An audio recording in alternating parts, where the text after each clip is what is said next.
So just want to let you guys know that whole experience of changing out that tire, I would like for you all to leave this place thinking that Trent and I jumped right on it, and then in 10 minutes we had the new tire on. That was not the case. Two grown men trying to figure out how to get that tire off was a very... We had a crowd started watching us to see if we actually were going to get this thing off of the vehicle. We did eventually figure it out, but anyways, so yeah, my fingers hurt at the end of it. You know what I mean? All the men are like, no, I have no idea what you're talking about. So anyways, I need to know really quick. First off, let's go ahead and just talk about where we've been, where we're heading, and what this whole series is about, right? So we're talking about what it truly means for us to know that God has something big in store for every single one of us. And one of the things that we do is we look at the life of Jesus, and not only the life of Jesus, but his teachings. And truly, the best way he taught was through parables. He taught through stories. He was the master storyteller. And many times, the things that he talked about, he put it into a very earthly, simple story for his disciples and even other people who didn't follow him to try and help them better understand. And he was so good at this. And one of the things that he was always putting forth in his stories, and one thing that we see more than anything is that Jesus didn't want people to think that because of him or because of who God is, that they had to miss out on the life that they could live. They didn't have to miss out on the opportunity to have this life with God. And so he was always putting forth all these awesome stories. The first week we talked about what it means for us as we're here at C3, how it guides us in what we're doing. The first week, Trent talked about understanding not missing our party. And understanding that if we don't miss out on our party, we understand that the reason we're invited to that is because we're family and that God throws a party for us. Now, we don't want to miss out on that party. Too often, we get worked up on everything else and forget that there's actually a celebration in the life that we have with God. So we don't want to miss out on our party. The second week, we talked about missing out on your people. Understanding that God puts certain people into our life and he gives us an opportunity to be connected, but too often we try to find our happiness and our meaning in things and material possessions and other, but maybe it's through people. Those are the things that are cherished. And then last week we talked about not missing out on our purpose, not missing out on the life that we can live without having to replay this playlist of this is how my life has to be, but understanding that God has a reason and purpose for you. And so this week is no different. We want to talk about the idea of understanding that we have this beautiful thing that God has given me and he's given you, no matter who you are in this place today. He has given us all potential. I put up there that I have too many dogs. Who's my dog people in the house? I know I've asked this before. Dog people. Who are my cat people?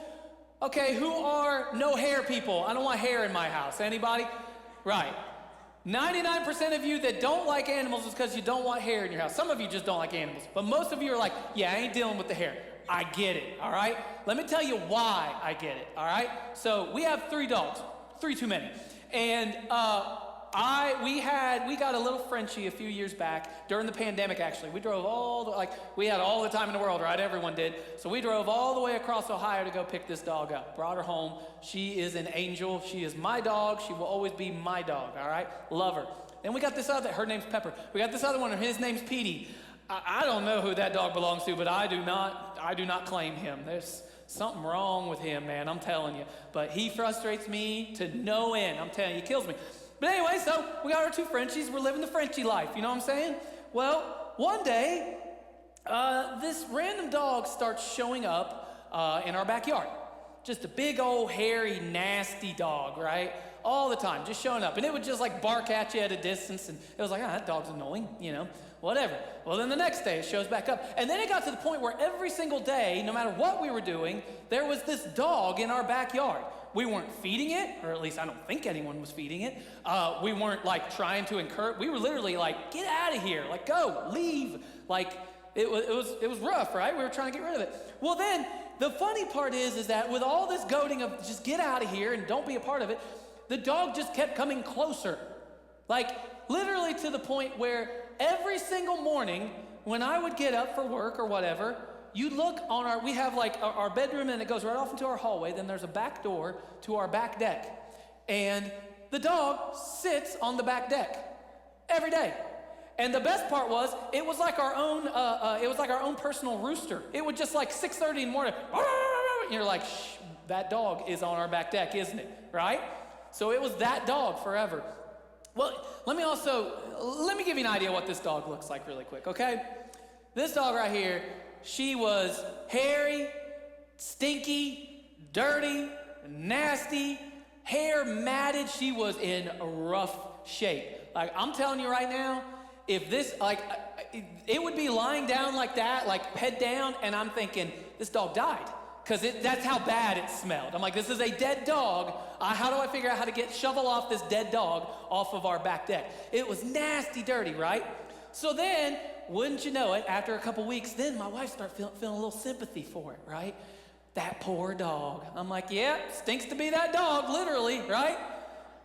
Well, then my wife's like, well, you know it's just miserable under all that fur. I'm like, yeah, probably. Yeah, that I would have to stink. Well, then she comes up with this harebrained idea that she's going to get the whole family involved, and everybody's going to pay a little bit to go take it to the vet. Let it get its shots, let it get shaved down and cleaned up, and then it can just live free and happy, and that'll be the end of that, right? And I'm sitting there going, that ain't going to work, right? That's not how this is going to go. It's like, yeah, no, it'll be fine. So that's what we end up doing. We get this thing cleaned up, we get it out, and wouldn't you know it, within a day of this, I'm not kidding, the day we got this dog back, it's cleaned up, I'm like, all right, back into the wilderness, dog, have a good life, right? That day, it starts pouring the rain, and my wife looks at me and says, well, we can't just leave it out in the rain now. It just got a bath. I'm like, are you kidding me? So this dog wanders into our house, and it never left. It never left, and this is her life most days now. This is what she does now. That's my side of the bed, by the way, all right? She doesn't mess with Ellen on her side of the bed. She's all up on my side of the bed, right? So here's the thing. This dog that literally no one wanted. I mean, we literally heard stories all around the grove about this dog. Like, people were just like, it shows up all the time, and we have to tell it to, and shoo it away and all that stuff, right? This dog that literally nobody wanted, for some reason, decided one day, you know what? I'm gonna live here. Why? I still don't know. We weren't nice to it. We were literally wanting it like away from us, right? But it kept showing up. It kept showing up. And because of that, this dog ends up becoming a part of our family. It's actually a really silly story that this dog shows up and becomes a part of our family.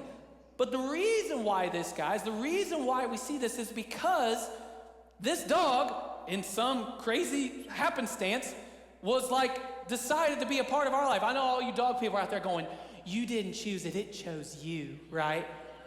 It adopted you guys. Oh yeah, that's what I wanted. My life goal was for a dog to adopt me, right? No, but this dog for some reason came into our life. Nobody wanted it, including us. Then it becomes a part of our family, right? It becomes a part of what we do. We have a third dog. That's just what we have now. It's like little Frenchie Peter, little Frenchie Pepper, and then big old Patty, right? It just doesn't fit, but it does. You see, what ends up happening in our life is we find out, for you and I, that there's things that we can't control of what's put in front of us, right? I tried everything to get this dog out of here, right? And it just wasn't working. But we can't always control what's given to us. You can't control what God has given you. You can't. You can't control what God has given you, but you can control what you are going to do with it. You can control with what God has given you. And so today, if I can talk about this whole idea of potential, I want you to know that you and I have this potential. You and your current situation have this potential. You see, right now, we all sit here, and let's be honest, we all do this. I mean, I could do a couple things, but I can't do that. I won't do that. No way I would ever be a part of that, all right? When it comes to just living life with Jesus, there's many things we look at and we go, well, that's just not me. I would never be able to do that, right? The fact of the matter is that all these people who would talk to Jesus, there was many that enjoyed his teachings. There were many that enjoyed it, like watching him and performing all the miracles. They loved listening to him. They loved listening to him pray, all this stuff. But all the while, they were still like, that's for you. That's for your disciples. But I'm on the outside. I can't have that. But what if the potential that we have was actually cultivated? What if we decided that out of that fear, we decided to be faithful and we found what it meant to live out our potential? Jesus doesn't want any one of us to miss out on the potential of a life with him. And so he shares a story in Matthew 25. Master storyteller, he starts telling this story of a master who gives out what he calls talents to these three guys, servants, all right? And so servant number one, he gives 500 talents, all right? Servant number two gets 200 talents, all right? And then servant number three gets 100 talents, all right? So these guys all get them, and you're saying, is that money? Is that like ability? Like, what are we talking about here? Regardless, they were given a certain amount of something, right? And these talents that they were given a responsibility of using those things that were given to them by the master. The master goes away. And what he shares in the story is that when he comes back, we find out how all three of these guys used the talents that were given to them while the master was gone, right? The first guy, he said, all right, I have 5,000, I made 1,000. I doubled up. I literally increased this by 100%. All right, servant number two. I did the same thing. You gave me two, I mean, four, like we doubled up. Perfect. Servant number three. Man, I heard you were harsh. I heard you didn't cultivate anything. I was actually kind of afraid, master. So what I ended up doing, just to be on the safe side, is I buried the talents, put it in the ground where no one else could find it. And when you came back, I would dig it up for you because it's yours, right? The master has a much harsher and he has a much different reaction to the one who hid his talents, the one who buried the things that were given to him by the master himself. And so what does this story mean for me and for you when it comes to reaching our potential, when it comes to getting to a point where we're no longer driven by other things, but truly by what God has given us? Well, I think he shows us this, right? You can't control what God gives you, but you can actually control what you do with it. I want you to see this first point. And this is important on all scales of life, but it's real right here where we stand right now. I want you to know that what you and I have, what you have right now and what I have, is enough. It's important for you to remember that. It's important for me to remember that. What you have, because if you think about it, more than likely, anything that you do, anything you're a part of, many times your reaction is going to be, I don't have enough. It's going to be, I don't have enough time, I don't have enough money, I don't have enough resources, I don't have enough friends, I don't have enough talent, I don't have enough abilities to be able to contribute anything to this thing with God's kingdom or any bit of that. But what I want you to know is that what you have really is enough if you'll use it. You see, a lot of us think that we have to make sure that we have the certain amount before we can actually begin to use the gifts and abilities that God has given every single one of us before we can start using it. But he actually says that if you start using it, you will actually gain more in the end, right? What happens to the servants? The servants, they all start using what the master has given them. And they doubled it. They increased it by 100%. And because they did that, they were found faithful. They were found in the way that the master wanted them to use what they had. You see, the master in this, of course, is God. And he's looking to his servants and he's saying, okay, what are you going to do with what you've been given? You see, you guys and I want to do this in the story. Servant 3, 2, 1, all right? Servant number 1, he's given 5. Servant number 2 is given 2. Servant number 3 is given 1. Now, if my Colgrove math serves me correctly, those are 3 different amounts, right? So where do you go in your head? Where do I go in my head? Who's the more successful one in that story? To you guys and me. Guy with the 5, right? This guy's got it all, right? He's got the money, he's got the talent, he's got the friendship, he's got the personality, he's got the looks, or she's got the looks, or he's got the, whatever. This guy, he fares okay. He does all right. He's got a pool, but it's an above ground, you know what I'm saying? He's doing okay. Or you got this guy. He tries, right? He gives it his all. And we look at them and we rank them all on what they have. We rank ourselves on what we have very often. But what you understand and what Jesus shows in this story is that what you have been given, even though in your mind it's not worth what that guy has over there, what you have truly is enough. And when you begin to use it, you see that the servant who only had one stayed at one. Why did he stay at one? Because he buried it. We're going to talk about that here in a second. But the other guys, they took what they had and they used it. They used it for a reason of growing, for a reason of multiplying. And because of that, God gave increasingly more. And was happy and excited and celebrated with them because of that. Because now they understood that they didn't miss out on this opportunity to grow. They didn't miss out on their potential. You see, the issue was never going to be the amount. The issue was going to be the action. And so what you have truly is enough. Anybody get to watch some college football yesterday? Anybody? I watched Ohio State do what Ohio State do yesterday, right? Go Bucks. OH. Anyways, so, but I watched that game, right? But then I got to watch a few more games. Yesterday was we're kind of in that in-between of football, basketball for us. So nice, chill Saturday. Haven't had one of those in a minute. And so we were watching games, and my oldest, he really likes Vanderbilt's football team this year. Anybody watch their quarterback? He's fun to watch, right? He is fun to watch, right? He's kind of a hot mess every now and then, but he's fun to watch, right? And I remember I was listening to the announcers talking, and they were talking to the offensive coordinator, and they asked the offensive coordinator, they said, so what do you think Pavia needs to be a better quarterback? Does he need to work on his footwork? Is it how his throwing mechanism? Like, what can he do? Get better reads? Like, what can he do to be a better football player? And I love what the offensive coordinator said. The offensive coordinator said, I want him to be comfortable in who he is. And I was like, it's a pretty good statement. Now, does that mean that he's to be content? Does that mean that he's to not try and be one of the best quarterbacks out there? Does that mean that he should just be like, this is who I am and I'm not going to change? No, the point is that God has given him gifts and abilities to be this guy who can take a hit, who can run in this direction then that direction, who can make a pass when it's needed, who does all these things that make him special, right? And it may not be everything that every other quarterback in college football can do, but he does it well and he embraces it.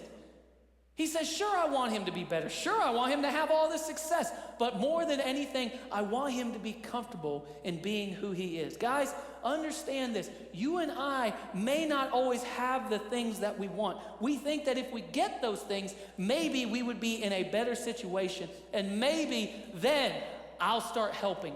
Then I'll be a part. Then I will start making myself more available. But no. God has already entrusted something or more than one thing to you. And if he has, he wants you to be comfortable in that. He wants you to know that you've been given that, right?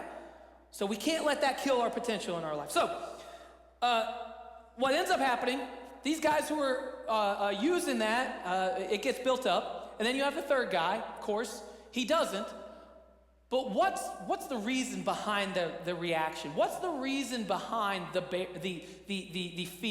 burying of the talents? The reason he did it was out of fear. He did this because out of fear. I want you to see what this says here. Look here. Because fear will always, 100% of the time, fear is always going to be the thing that's going to bury the potential in you and I. It's going to do it. Look what it says here in verse 18. It says, but the servant who received the one bag of silver dug a hole in the ground and hid his master's money. He hid his master's money. He put it away. Why did he do that? Because he was afraid. Later on, when the master comes back, he says, why'd you do that? He literally says, I was afraid. I was afraid to try and do anything with this. What if I lost money? What if I didn't do it the way that you wanted me to? What if I was unable to figure this thing out and a mistake was made? I was afraid that maybe you would punish me when you came back or whatever. So I thought the best move is just to bury it and hide it, not let anybody know I even have it, and then when you come back, it's yours. But this is where we have the harshest reaction by the master. Why do we have this reaction? Because he was afraid. You see, fear is always going to be the thing that's going to make us, when it comes to our relationship with God, this is the thing that's going to make us live out these small lives. And we're driven by our fear, and we decide that we're going to be playing it safe. This is what he was doing. You see, the masking isn't that he hid the money. The masking isn't that he buried it. The masking isn't even that he didn't make any money. The masking is that he was afraid. You see, many times what we do is we take our fear, I know I do this, we take our fear and we label it as humility. Let someone else do it. I don't have it, that's just not, they can do it. They don't need any help with that, they got plenty of, this is what we do, right? And we say it as in like, well, they don't need me. They don't need me. I want you to know it couldn't be farther from the truth. You are a part of something when it comes to the family of God. You have been given something. Maybe it's 1, maybe it's 2, maybe it's 3 talents, maybe it's 5, maybe it's 15. But God has given you things in your life that can help you reach your potential if you begin to use those things. And so what we end up doing, though, is we're driven by fear, and we allow someone else to do the things and tell ourselves that we're not ready, maybe at a different time when we have a certain amount of talent, or when we have a certain amount of time, or when we have a certain amount of money. That those are the things that will drive us and will happen. But what ends up happening is truly just insecurity in our life. Somebody told me, I saw a comic say this, I thought was hilarious. He said, I thought my whole life I was being nice. Turns out I have anxiety, right? I'm like, what do you mean?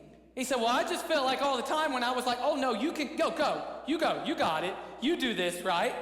Was me being nice and be like, no, I just want them to have, but maybe it's like I don't want to be the first one to go through, right? I don't want to, well, they can do it.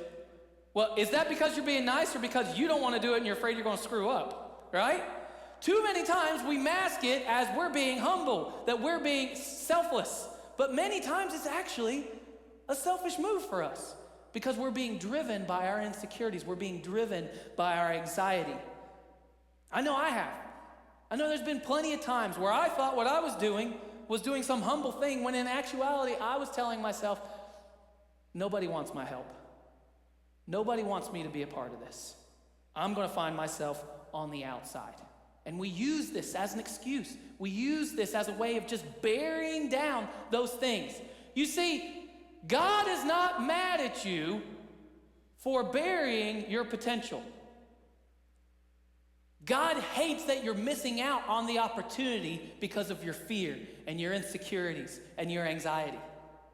You see, this is what he's talking about with the master and how he shows this harsh reaction to the servant who decides to hide all those things. You see, too many times we want to try and get it all together. We want to try and have all the plan laid out before we decide we're going to help someone, or we're going to spend time with someone, or we're going to get involved somehow with something, because we want things to line up perfectly, when in fact, what God wants is not our perfection, but he truly wants our participation. He truly wants us to be a part of something. He did not create you to be alone. He did not create you to be served. Jesus himself said this. He said, I did not come to this earth to be served. I actually came to this earth to serve. So maybe for you and I, it's an example for how we're supposed to live if we say we're in Christ. If we say that we follow Jesus, maybe we see from his own life what it means for us. Fear will always bury potential. And so as we look at the end of this, we see the opposite, right? If we're not being driven by faith or by fear, we see ourselves being driven by faith. What does faith do? What does faith do in this story? Faith multiplies the potential. It doesn't just fortify it. It doesn't just grow it, but it truly multiplies it. It's an exponential growth that we see in the potential that God gives every single one of us because we decided not to be perfect. We decided not to work harder, but we decided to be faithful. Jesus, the first 2 servants, after they explain that here's the things that I have, God, or Master, here's what I did with what you've given me. What was the reaction? Look at what it says here in verse 21. It says, the master was full of praise. Well done, my good and faithful servant. Look at this part. You have been faithful in handling this small amount. So now I will give you many more responsibilities. Let's celebrate together. What is the master's reaction to the one who multiplied? It wasn't well done, hard worker. It wasn't well done, successfulness. It wasn't well done, great job. It was well done, good and faithful. The success is not found in the hard work. The success is not found in being the best out of everybody else. The success is actually found in faithfulness. The words were well done, good and faithful servant, because faithfulness is going to be the place where you actually start to see growth. That is the soil. That is the dirt that's in the ground. If that's the faithfulness that we have, then we begin to see the potential grow in our own life. When we just keep showing up. When we just keep showing up, guys, think about it. A good friend of mine said it to me, said it on this stage, and it has stuck with me ever since. If I want to be a great dad, if I want to go down in the eons of time as one of the greatest fathers who ever lived, how do I do that? Be a pretty good dad today. Be a pretty good dad tomorrow. Be a pretty good dad next week. Because think about it, it's consistency, it's faithfulness. That's what's going to do it. Listen, there are days where I'm super dad. Did all the fun things. I paid attention to my kids. I was understanding and patient with them and kind with them, right? And I go to bed going, super dad, did it. Somebody give me a trophy. Then the next day, one of them just looks at me funny, and I'm like, dude, I will slap you, right? I do not want to listen to you. I just want to do my own thing. I'm too busy, right? And then I go to bed and I go, oh, I really screwed that dad thing up today, didn't I? And you go like this. When in actuality, at the end of the day, if I want my kids to look and say he was a great dad, I think it would be if they went, he was there every day. He was consistent. I think for you and I, if we actually look at our own life, I think we find the answer not in our fear and not in our accomplishments, but truly in our faithfulness. The master says, well done, good and faithful servant. When we keep showing up with consistency, with integrity, when absolutely no one's watching, maybe then that's when God starts to multiply those things. Those things that have been buried deep and we thought would never come to the surface. Those things that we were like, I never thought I was capable of that, right? Guys, I thought I was going to have one dog in my house. Now I got 3. And if any of y'all talk to Ellen, make sure it stays at 3, okay? Don't be offering her nothing, all right? None of that. Why? Because that's where I thought we were going to be. But then, fate would have it, something else was in store, right? For you and I, we so often, what we end up doing is we go, I would never be able to be a part of that. I would never be able to do that. Listen, I can tell you right now, there are people sitting in this building and who are serving and who are living out a life for Jesus that just a few years ago, they would have said, I don't want nothing to do with that. Absolutely not. Why does that happen? Because they decided, instead of being led by fear, that they were going to be led by faithfulness. And this is my last point, and then I'm closing, I promise. If you and I leave today, this is a big L for me. This is like holy air ball if I miss this one, all right? If you leave here today, watching online in this building, and you walk out and you say, Field said, I got to be more faithful. I got to get to work. I got to be, I may just be a 1-talent guy, but I'm going to double it up. I may be a 2-talent guy, but I'm going to double it up, just like the guy in the story. Because I want Jesus to, I want the messenger, the master to look at me and say, well done. That's what I want. I want him to say, good job. You seek that approval in your life. I want you to know we've missed the entire thing. And why? Why is that so important for us to see? Because guess what? There are going to be times you're not going to be faithful. There are going to be days where you're super dad and days where you're the worst dad. There are going to be days where you're the greatest mom in the world and other days where not so great. There are going to be days where you are the most gracious husband in the world, and then the next day, you know you screwed things up. There are going to be days in your life with God that you are straight killing the game, and then there are going to be days where you wish that didn't even exist. Because some of you are sitting here right now as I tell this story and I say, God's given you this and God's given you that. And you're going to be like, I know what God has given me. And it stinks.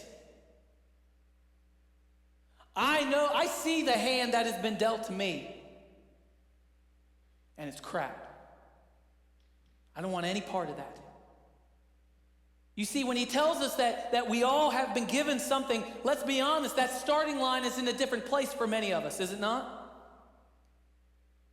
Some of you who had a rough childhood, you're at a different starting spot. Maybe for some of you, you started this journey with God just a couple months ago. You're at a different starting spot. Maybe for some of you, your view of Christianity is amazing, and you love Jesus, and you love the going and being in a place on a Sunday morning. You love that. But for some of you are like, all I think of is how hypocritical everyone is, including myself. You're at a different starting point. So what does that mean for us? What does that mean if we're sitting here in the same spot saying we all have potential, we all have something to live our lives for God for, because he promises us that he has promised us a free and full life. So what does that mean for us? Remember this in 2 Timothy chapter 2. He promised us this, that if we are unfaithful, he remains faithful. At the end of the day, if your faithfulness is hanging on by a thread, at the end of the day, if you know that you tried everything that you could and you still failed and you still stumble and you still fall, I want you to understand this. He remains faithful. And so whatever your situation may be today, a good one or a bad one, I want you to know that you were created for a purpose. I want you to know that whether it is the place where you find yourself, the home that you live in, the family that you have in your life, the school that you go to, the place that you come on a Sunday morning, a church that you go to, whatever these places may be, I want you to know that you've been planted and you've been given a purpose and a reason for being there. And this is not to sit here and say, okay, all y'all need to start getting involved at C3. This is understanding that you have a potential that you couldn't even imagine. And if maybe for a second you decided to let faithfulness, maybe today, then you mess up tomorrow, but you come back to it. You come back to God. He remains faithful because he's always there. And so would you guys just take a moment and bow your heads with me? If you leave here today with anything, I want you to know this. I'm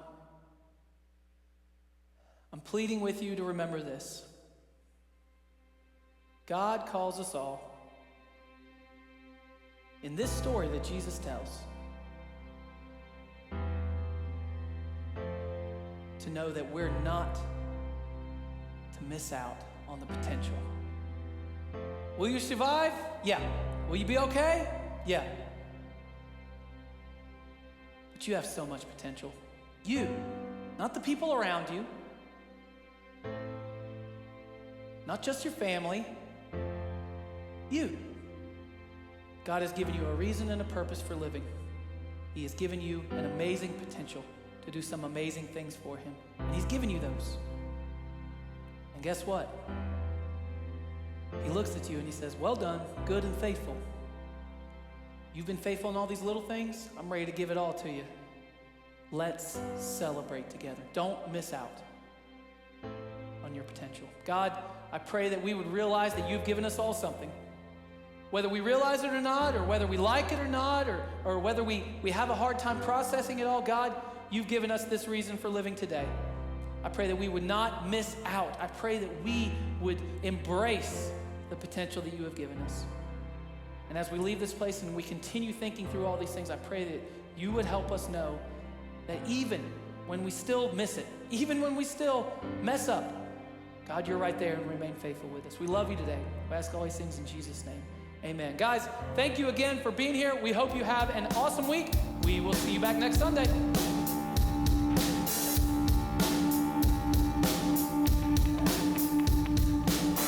Seems to me that I'm alive again, despite the talk from the associates. Listerine won't kill the aftertaste. Another